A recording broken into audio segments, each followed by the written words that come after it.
One of the hottest stocks on the Yahoo Finance platform this morning are shares of Disney. The stock is ripping higher after an earnings beat and some very, I would say, upbeat, forward-looking guidance from the company. Let's get right to Hugh Johnston, the Disney CFO. Hugh, always nice to, or I should say always a treat to get some time with you here. I think this stock, and you can correct me if I'm wrong, I think it's trading off of what is transpiring in your entertainment business. When I last talked to you a couple months ago, the momentum seemed to be gathering in the studios. It looks like things picked up a gear. Is that the correct assessment? I think that's fair, but not complete. I think there's a couple of things going on right now. Number one, obviously, 2024 was a terrific year, and Q4 was a great cap to a terrific year. 6% revenue growth, 21% OI, and then, of course, 39% EPS growth. And in terms of the way we thought about the business, you know, we've got two back-to-back billion-dollar movies. We've got terrific things going on with women's college basketball and college football. So certainly feel great about all of that. In addition to that, the streaming service now has turned significantly profitable for 2 quarters in a row. And then, of course, we had a record year in the experiences business. And then last but not least, streaming, we added about 6 million subs over the third quarter. So I think it's a combination of all of those factors and the portfolio working. That fact that we've been investing in those things as well and the fact that we've got sort of good visibility into the future is what has led us to provide forward guidance.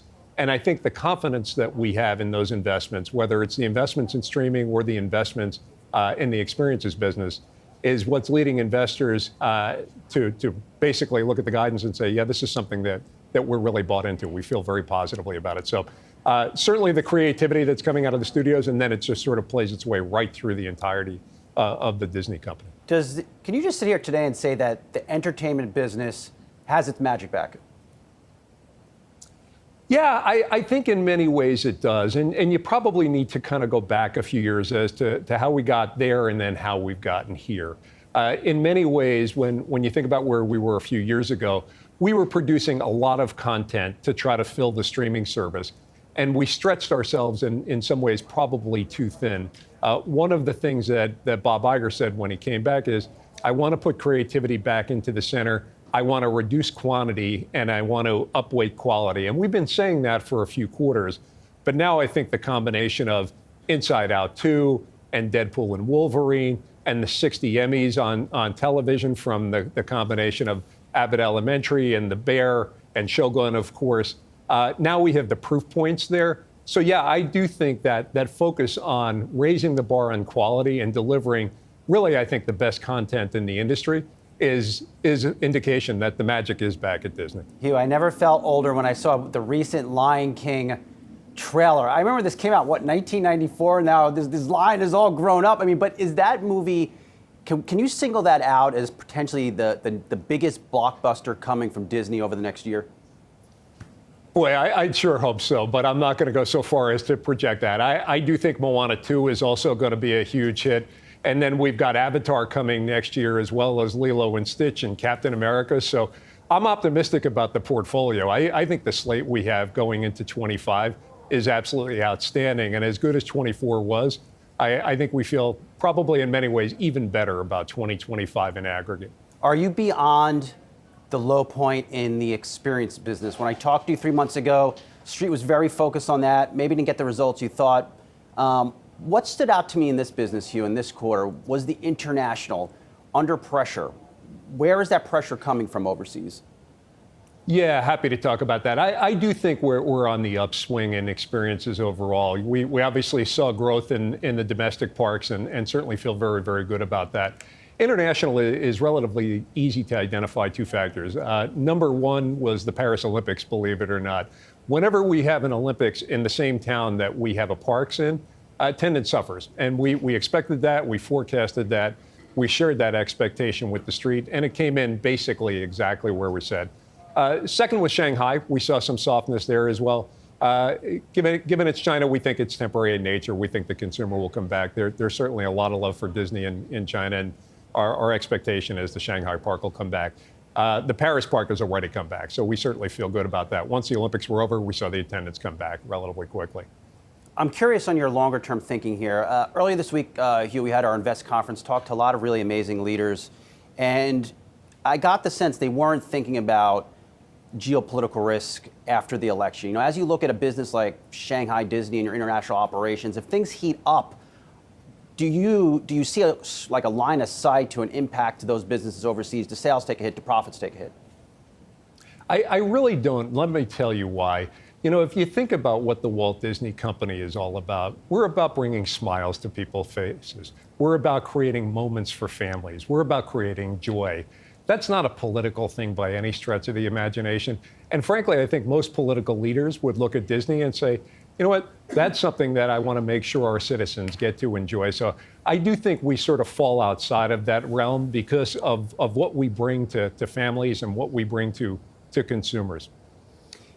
No better person to ask than the CFO of Disney. And of course, thinking back a little bit to your long time at PepsiCo as the CFO, tax rates. If tax rates come down under the incoming Trump administration, what does it mean to a Disney bottom line? And have you factored that into your longer term guidance? We haven't factored any change in tax rates into our guidance. So, we'll see how that plays out. I mean, we're exactly 9 days post-election. I think it's a little bit early to be speculating on just about everything related to Washington. So I think we just need to be patient. Let's see how the facts play out. And if tax rates go down, that's obviously a great tailwind for us. On the TV side of the business, I think the street knew what was coming. I mean, the sales were under pressure. Again, the profits were under pressure. What else needs to be done? I mean, you have the transition to streaming, so it's maybe necessary. It's hard to stabilize that top line, but is it time to go deeper on the cost side of this business and cut more costs? Well, I think we're always going to look hard at cost, but one of the things I think it's important to do is step back a little bit from separating linear from streaming. Because if you look at a lot of the content that we create, whether it's in news, whether it's in ESPN, or certainly whether it's in the studios, it plays across both distribution channels. When I came to Disney back about a year ago, Bob asked me to take a look at the whole concept of linear and should it be separated and all of those things. And I did a lot of deep analysis on it and came to the conclusion that it really wasn't a good idea for us to do that. And anyone can kind of do spreadsheet math and sort of make assumptions and make a deal look good. But as I looked hard at it, from a financial perspective, I didn't think there was going to be any value creation. And from an operational perspective, you create so much more complexity by creating that type of a separation. So, no, the conclusion I've come to is we actually have a natural hedge. To the degree that linear does better, fine, then we'll do great with that and streaming gets less. To the degree that linear does worse because the consumer is choosing to go over to streaming, that's fine. We have the natural hedge on the streaming side. I think the core for us is really the content creation that comes out of our networks. It plays across both distribution channels, and that's really the most important thing. Well, how do you improve the economics of that business looking out longer term? If it's going to stay on your balance sheet, how do you show or present something better to investors?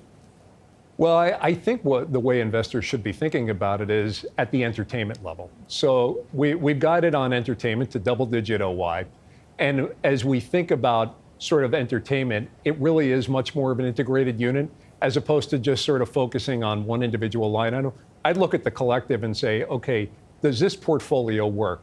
And for us, it does. Now, I know there are other folks in the industry who are thinking about it differently, and they have different assets, and it may make sense for them. And candidly, we're always going to be open, and we have an obligation to listening to ideas.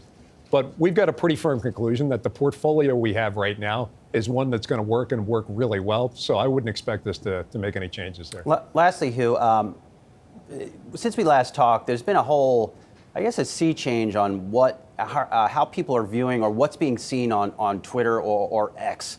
I've seen videos of Disney characters.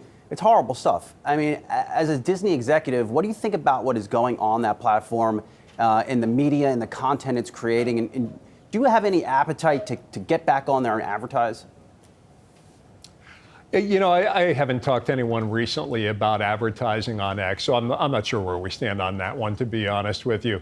Overall, obviously, we're mostly concerned about defending our IP and ensure that our IP is used appropriately, and that's something that we'll certainly do everything we can to do. So regarding the future of where our advertising budgets are going to lie, I won't get into that one today. Fair enough. All right, well, good quarter out of Disney Co. Hugh Johnston, CFO of Disney. Always nice to get some time with you. We'll talk to you soon. Great to be with you, Brian.